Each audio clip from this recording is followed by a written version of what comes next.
মূলাধার শব্দটির মানে হলো যেটা মূল ভিত্তি, এটাই হলো ভিত।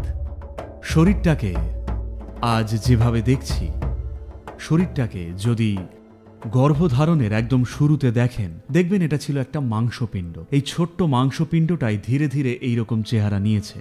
মাংসপিণ্ডটা এই আকার যে পেয়েছে, নিশ্চয়ই কোনো সফটওয়্যার এটাকে চালনা করেছে, তাই না? তো এটাকেই বলা হয় প্রাণময় কোষ বা এনার্জি বডি। এনার্জি বডিটাই প্রথমে আকার পায়, আর ভৌত শরীরটা সেটার ওপরে গড়তে শুরু করে। তো এই এনার্জি বডিটার সবচেয়ে গোড়ার মূল ভিত্তিটাই হলো মূলাধার। নামটার মানেই তাই।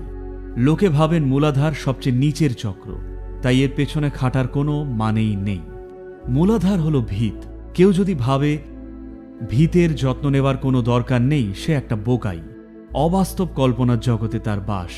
আপনার মূলাধার স্থিতিশীল হলে, জীবন হোক বা মৃত্যু, আপনি স্থিতিশীল থাকবেন, কেননা আপনার ভিতটা মজবুত।